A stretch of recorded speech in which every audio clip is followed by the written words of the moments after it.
Hello guys, हम अंकित। कैसे हो आप सभी। आज हम लेसन करेंगे सेकंड। पहले हमने लेसन किया था बिहाइव का फर्स्ट लेसन, और आज का जो लेसन था साउंड ऑफ म्यूजिक। और आज का जो पार्ट 1 है इसका Evelyn Glennie listen to sound without hearing it. कि एक एवलिन नाम की लड़की एवलिन ग्लैनी जो क्या करती है, बिना सुने ही साउंड को सुनती है। कानों से बिना सुने ही साउंड को सुनती है। तो आज इस लेसन के बारे में पढ़ेंगे कि वो इस साउंड को कैसे सुनती है। अगर वो बहरी है, एक बहरी लड़की के बारे में बताया गया। एवलिन गिलानी है जो एक बहरी लड़की है और उसको कुछ सुनाई नहीं देता, मगर फिर भी वो साउंड को सुनती है। वो कैसे सुनती है उसके बारे में आज इस लेसन में हम जानेंगे। और ये लेसन काफ़ी इंटरेस्टिंग है। ये जो एवलिन गिलानी की ये एक पिक्चर है। इसके अंदर क्या, ये जो एवलिन गिलानी है ये स्कॉटिश लड़की है, एक स्कॉटिश लड़की है जो स्कॉटिश देश की लड़की है। और ये 11 वर्ष की थी कि वह बहरी हो गई थी। जब वो बहरी हुई थी, बहरी, तब वो कितनी की थी, डीफ हुई थी। तो कितने वर्ष की थी वो, 11 वर्ष की थी, ओनली 11 ईयर्स ओल्ड। फिर भी उसने क्या किया, संसार के जो सबसे महान ढोलक वादक यंत्र थे उनमें से एक बन गई थी। यानी कि जो ढोल बजाने वाले थे, ढोलक वादक यंत्र थे, उनमें से एक मानी जाती थी। वो महान बन गई थी। वो वह संगीत सुन नहीं सकती थी, मगर अपने शरीर के विभिन्न अंगों से वो क्या कर सकती थी, उसको महसूस कर सकती, अनुभव कर सकती थी उसको। और एवलिन गिलानी अपने बचपन से ही संगीत का बहुत शौक़ रखती थी। और जब वो 8 वर्ष की थी, एक दिन उसकी माँ ने एवलिन गिलानी के साथ कुछ गड़बड़ देखी, यानी गड़बड़ महसूस हुई उसकी माँ को, कि नन्ही जो लड़की थी पियानो बजाने के लिए अपनी बारी यानी कि अपनी टर्न का इंतज़ार कर रही थी, और उसका नाम बार बार पुकारा जा रहा था, मगर वो एवलिन गिलानी एक ही जगह खड़ी थी। वो अपनी जगह से हिल नहीं पा रही थी क्योंकि उसको सुनाई नहीं दे रहा था। तो ये पहला संकेत था कि उसको कुछ सुनाई नहीं दे रहा था। और इस एवलिन गिलानी के इस बढ़ते बहरेपन को क्या हुआ, उसने अपने मित्रों और अध्यापकों से वो छुपाती रही। वो जो अपना बहरापन था वो क्या करती थी, अपने मित्रों, उसके जो फ्रेंड थे, अपने जो उसके टीचर थे, उन सभी से वो क्या करती रहती थी, छुपाती रहती थी। और जब वो 11 वर्ष की हुई तो स्कूल में उसकी जो प्रगति थी, प्रोग्रेस थी, वो बिल्कुल डाउन हो गई थी, नीचे चली गई थी। और मुख्याध्यापिका ने उसके माता पिता को, उसके पेरेंट्स को, एवलिन गिलानी के पेरेंट्स को प्रेरित किया कि वो किसी अच्छे डॉक्टर को, अच्छे विशेषज्ञ से परामर्श ले। और जब उसको इस बात का पता चला कि एवलिन गिलानी की जो सुनने की शक्ति है बिल्कुल ही डैमेज हो चुकी है, बिल्कुल चली गई है, तो उसके माता पिता को यह परामर्श दिया गया, यह सुझाव दिया गया कि वह बहरों के स्कूल में इसको एवलिन गिलानी को भेज दे।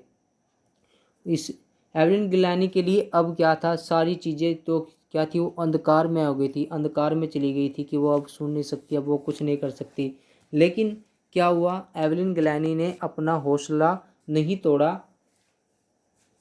और उसे सामान्य जीवन बिताने का क्या हौसला मिला। उसने सामान्य जीवन बिताने का निश्चय किया।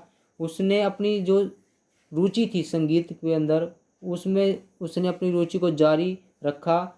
जो ज़्यादातर अध्यापक थे उन्होंने उसको क्या किया, हतोत्साहित किया, उसका हौसला को तोड़ा। लेकिन रॉन बॉर्बेज नामक एक प्रसिद्ध टीचर थे जो ढोलक वादक थे, उनकी योग्यता को भांप लिया था।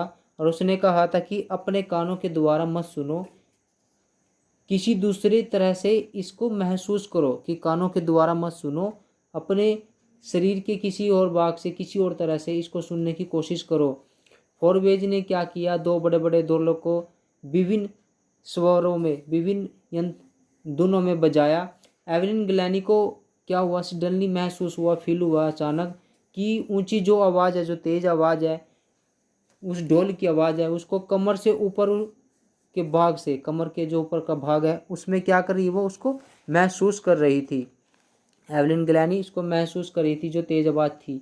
और जो धीमी थी, जो धीमी आवाज़ थी ढोल की, वो कमर से नीचे वाले भाग में उसको महसूस कर रही थी। फॉरवेज ने इस कर्म को, इस प्रक्रिया को कई बार दोहराया और शीघ्र ही एवलिन को पता चला कि वह विशेष स्वरों को यानी कि इस धुनों को अपने शरीर के विभिन्न भागों में महसूस कर सकती है। उसने ध्वनियों को और कंपनों के प्रति अपने मन और शरीर को खोलना सीख लिया। उसके बाद एवलिन ने कभी पीछे मुड़कर नहीं देखा। यह सब लोहे जैसे दृढ़ निश्चय और कठिन परिश्रम का फल था। उसने अपने शरीर के विभिन्न भागों से वह डोल की जो ताल थी उसने अपने शरीर के माध्यम से सुनना या महसूस करना सीख लिया। जब वह 16 वर्ष की हुई तो उसने अपने संगीत को अपना जीवन बनाने का निश्चय ले लिया और वह लंदन गई और उसने रॉयल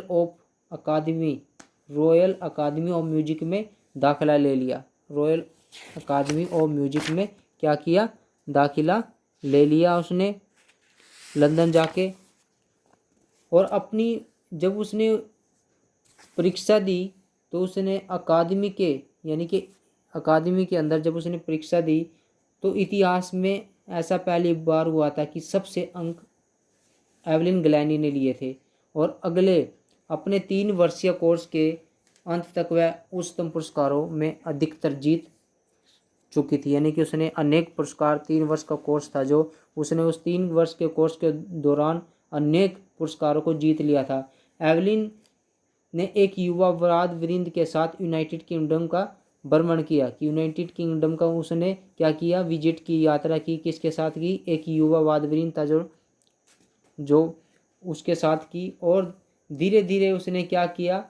वाद वृंद को छोड़कर एकल वादन शुरू कर दिया। यानी कि एकल वादन ही शुरू कर दिया उसने। अनेक प्रकार की जो वो वाद वृंद थे वो बजाती थी, सिर्फ एकल ही बजाने लगी। वह लगभग 1000 ढोल यंत्रों को बहुत कुशलतापूर्वक बजा सकती थी। क्या किया उसने? जो दूसरे यंत्र थे बजाने के उसने सब छोड़ दिया और सिर्फ क्या करने लगी? ढोल को बजाने लगी। और ढोल में उसने हजारों ढोल की जो ताल है उसने हजारों तालें बजाना सीख ली। और यह देखकर अचंभा होता था कि इस तरह एक बैरी लड़की वाद्य यंत्रों को इतनी सहजता से बजा सकती है। किंतु उसकी महान उपलब्धियों के बावजूद उसमें किसी प्रकार का कोई घमंड नहीं था। वह कहा करती थी कि परिश्रम करो तो आपको पता होगा कि आप कहाँ जा रहे हो। कहते हैं कि परिश्रम करो और आपको यदि पता है कि आपकी जो मंजिल है वो क्या है तो आप वहाँ पे अवश्य पहुँच जाओगे। सिर्फ तथा निश्चय ही वह संगीत के संसार की चोटी पर पहुँच गई थी और उसने संगीत में एक अद्भुत ऊंचाई प्राप्त कर ली थी। वह कहती थी कि संगीत है जो उसके प्रति एक अंग मेरी आता है और यह मेरी चमड़ी, मेरे गालों की हड्डियों और मेरे बालों में भी झुंझुनाहट पैदा कर देता है कि जब ढोल बजते हैं तो उसके गालों पे, उसके बालों में, शरीर के हर एक भाग में वो उसको सुनाई देता है। जब यह जाइलोफोन बज जाती है तो वह ध्वनि को छड़ियों में होते हुए अपनी उंगलियों के अग्रभागों में प्रवेश करते हुए महसूस करती है। डोलों के साथ जुगने से वह गूंज को अपने शरीर में बहते हुए महसूस करती है कि डोलों के साथ झुकने से वह गूंज को अपने शरीर में बहते हुए महसूस करती है। किसी लकड़ी के बने मंच के ऊपर वह अपने जूते उतार देती ताकि वह कंपनों को अपने नंगे पांव और अपनी टांगों के ऊपर को आते हुए महसूस कर सके। यानी कि वह कंपनों के द्वारा भी उस ताल को पहचान लेती थी कि ये किस प्रकार की ताल बज रही है। एवलिन ग्लैनी कठिन परिश्रम करना पसंद करती थी। वह स्वयं को काम का कीड़ा कहती थी। अपनी नियमित संगीत गोष्ठियों के अतिरिक्त उसने जेल घरों, अस्पतालों में, यानी कि जो उसकी नियमित की जो संगीत गोष्ठियाँ थी उसके अतिरिक्त वो क्या करती थी? जेल घरों में जाती थी, जेलों में और अस्पतालों में फ्री संगीत गोष्ठियाँ करती थी। बहरे बच्चों के लिए वह एक विशाल प्रेरणा बन गई थी। जो बहरे बच्चे थे उनके लिए क्या बन गई थी? वो एक विशाल प्रेरणा बन गई थी। उसने उन्हें दिखा दिया था कि ऐसी कोई जगह नहीं जहाँ वो पहुँच नहीं सकते। एवलिन ग्लैनी पहले ही अपनी आयु से दुगनी आयु के लोगों की अपेक्षा, यानी कि जो उससे बड़े थे उनसे ज़्यादा क्या कर ली थी? उसने मंजिल को प्राप्त कर लिया था, उनसे ज़्यादा अपना नाम कमा चुकी थी। वह ताल यंत्र को वाद वृंद के अग्रिम पंक्ति में ले आई। यानी कि जो ताल थी वाद वृंद, ताल यंत्र को वाद वृंद की अग्रिम यानी कि पहली पंक्ति में ले आई। जो ताल यंत्र था वो उसको पहली पंक्ति में ले आई तथा उसने दिखा दिया कि वह बहुत मार्मिक हो सकता है। तो ये था आज का हमारा लेसन एवलिन गलैनी का, जो एक बहरी लड़की के ऊपर था। और इसने मेहनत की। जब ये 8 साल की थी तब इसको सुनना कम हो गया, और जब 11 साल की हुई तो बिल्कुल ही क्या हो गई, बहरी हो गई। मगर इसने कभी हार नहीं मानी और ये लड़ती रही, और उसने अनेक ताल यंत्र बजाने सीख लिया, हजारों ताले बजा सकती थी।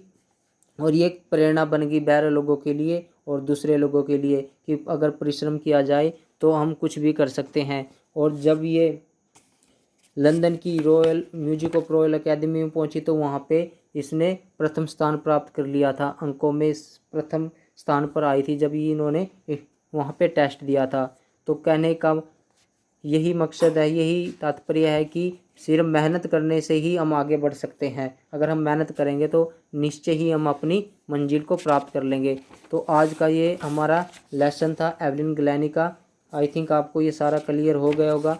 और आप सभी से रिक्वेस्ट है कि इस लेसन को शेयर करें, कमेंट करें और लाइक करें कि आपको ये कैसा लगा, आपको अच्छी तरह समझ में आया। तब भी कमेंट करें। अगर आपका कोई प्रॉब्लम हो, जहाँ पे आपका कोई पॉइंट रह गया हो तो भी आप क्या करें, कमेंट करके पूछ सकते हैं। और आप सभी से रिक्वेस्ट है कि एक बार इस लेसन को इंग्लिश में ज़रूर रीड करें ताकि आपको अच्छी तरह क्लियर हो जाए। 1 बार 2 बार मैक्सिमम 3 बार तक रीड करो, आपको ये सारा लेसन क्लियर हो जाएगा।